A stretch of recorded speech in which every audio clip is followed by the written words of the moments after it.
আসসালামু আলাইকুম রহমতুল্লাহ। আসাদ ইনোভেশন বিডির পক্ষ থেকে আপনাদের সবাইকে আন্তরিকভাবে শুভেচ্ছা জানাই। শুরু করছি আমি ইঞ্জিনিয়ার মোহাম্মদ আসাদুজ্জামান। আজকের টপিকসের মূল আলোচ্য বিষয় হলো পাওয়ার পয়েন্টে আমরা কিভাবে ব্যাকগ্রাউন্ডে যে ওয়াটারমার্কগুলো করে থাকি, কোনো আইকন বা কোনো এক কথায় ইমেজ হোক, টেক্সট হোক, যে কিছুর ওয়াটারমার্ক যে করি, সেই ওয়াটারমার্কটা মূলত করি কিভাবে। যদি আমি সাপোজ দেখেন আমার প্রতিটা স্লাইডের পিছনে দেখেন আপনার ওয়াটারমার্ক করা আছে আমার ইউটিউব চ্যানেলের লিঙ্কে। সো এটা কিভাবে করবেন, ওয়াটারমার্কটা করে কিভাবে মূলত, এই বিষয় নিয়ে আজকে আমাদের ভিডিও। তো দেরি না করে শুরু করা যাক।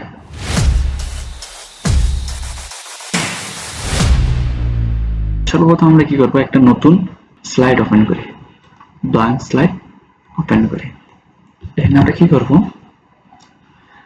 সর্বপ্রথম টেক্সটকে কিভাবে ওয়াটারমার্ক করে সেটা শিখব। সর্বপ্রথম আমাদের যাওয়া লাগবে ভিউতে যায় আমাদের যাওয়া লাগবে স্লাইড মাস্টার। স্লাইড মাস্টারে যাওয়ার পরে এখানে কিছু টেক্সট লিখবো, ইনসার্টে যায় এখানে কিছু টেক্সট লিখবো, যে টেক্সটটা আমরা ওয়াটারমার্ক করব। আমি সাপোজ আমার ইউটিউব চ্যানেলের নামটা দেখি,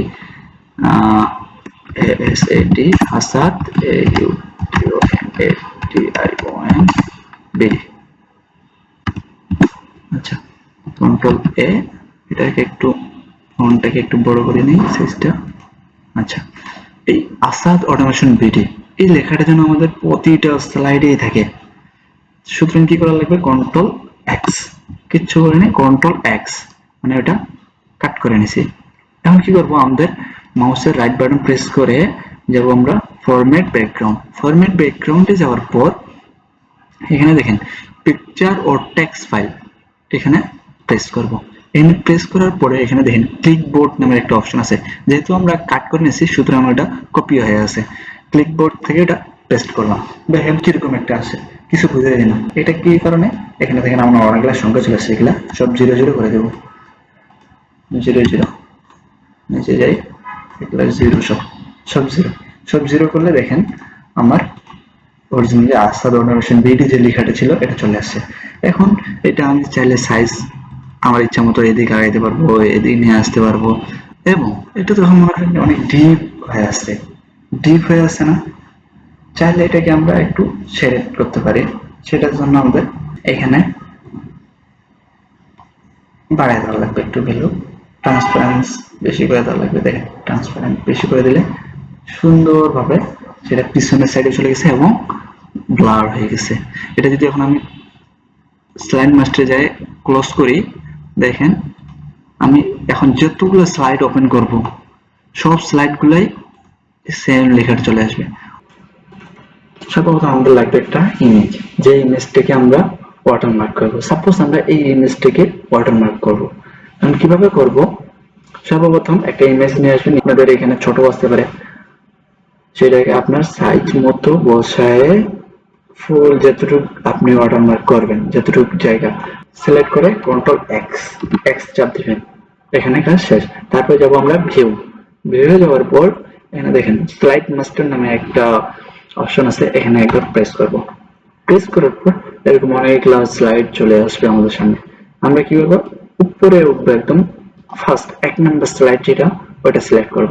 করার পর আমরা কি করব, রাইট বাটন প্রেস করে ফরম্যাট ব্যাকগ্রাউন্ড, এখানে যাওয়ার পর পিকচার ও টেক্সট ফিল্ড এটাতে যাবে, ক্লিকবোর্ডে প্রেস করব। ক্লিকবোর্ডে প্রেস করার পর আমাদের সেই ক্লিকবোর্ডে যেটা কন্ট্রোল এক্স করছি ওটাই আসবে।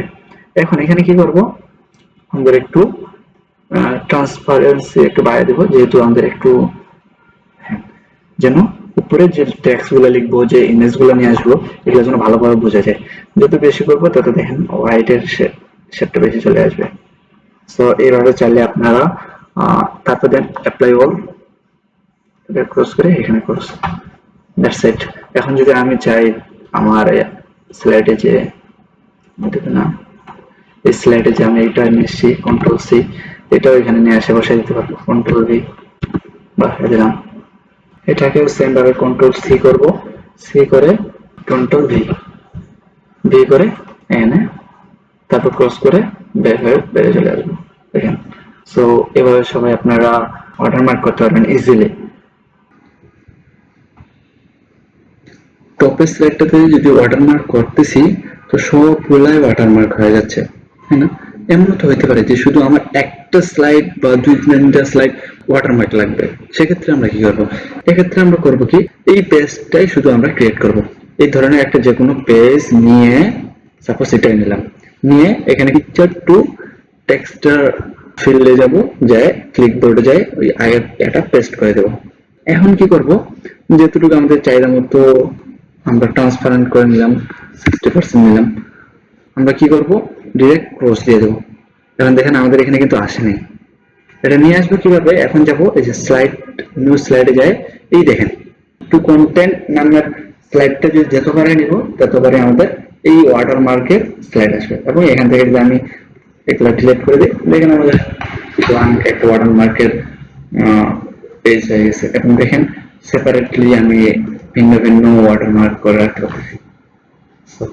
আজকের ভিডিও এই পর্যন্তই। সবাই ভালো থাকবেন, সুস্থ থাকবেন, আল্লাহ হাফেজ। আবার দেখা হবে কোনো নেক্সট ভিডিওতে।